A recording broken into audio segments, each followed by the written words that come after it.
Welcome back. Today we have Secretary Raffensperger joining us. Thank you for being here today. Thank you. I'm excited to have you. Today is the first day of early voting. It's underway here in the state of Georgia. And so, what does that mean to you? Well, it started this morning. We've had, just record turnout all the way long. And then by 1 o'clock, we had 155,000 people show up to vote, which beats our total one-day record for the first day of early voting by over 20,000. So I think the highest record we ever had was about 135 in that range. And we're already by 1 o'clock, we're at 155, and the numbers just keep on showing up. All counties are up and running in spite of Hurricane Helene hitting us really hard less than 3 weeks ago. And so we're just really excited about that. And now we're seeing voters coming out, engaged and voting on election day. All right. And that's 155,000 right now. Already by 1 o'clock. And, by the time this program airs, we don't know where we'll be, but we'll report those results on the hour. So why do you think, 155,000 is incredible by 1 p.m., today being Tuesday. Why do you think we're seeing such record-breaking numbers coming out to vote?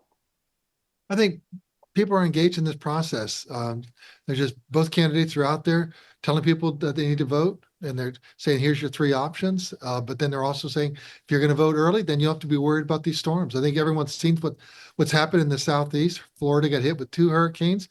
We had Helene come through 5 different states and devastated us and also North Carolina.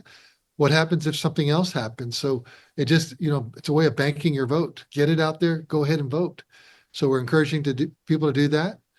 We think that probably based on the numbers for absentee voting, it's probably going to be about 5 or 6%. 250,000 people requested ballots up to last week. Mm-hmm. And we think we'll probably have another 50,000. So 300,000 out of, say, 5 million total voters. Wow, those numbers are staggering. Now, in terms of safety, we've heard a lot of some people saying they feel like their vote is safe and others don't feel like their vote is safe. What can you tell those voters who maybe need that extra reassurance, that peace of mind to ensure their vote is safe and the process is protected? What do you want to tell those voters? Well, number one, none of the machines are connected to the internet. They are all isolated.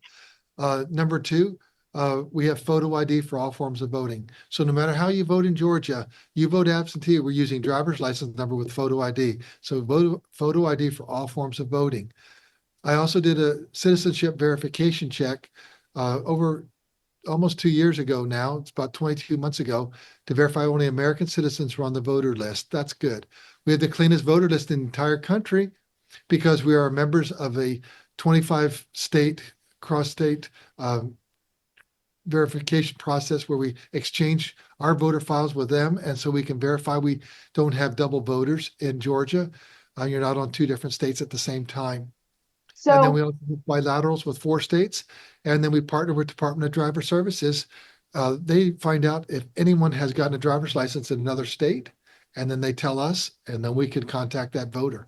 So is it safe to say that voting here in the state of Georgia, you feel like it is a solid system? Oh, absolutely. Actually, we've been recognized number 1 by the national organization. It's called the Bipartisan Policy Center. And then the Hard Right organization has ranked us top of their list also. And so we've gotten high marks from, down the middle and also from the right side of the aisle. And more of the concerns have come from the right side about, can you trust your vote? So if they take a look at the Heritage ranking, they'll say, wow, Georgia really has it going on. Yes, we do.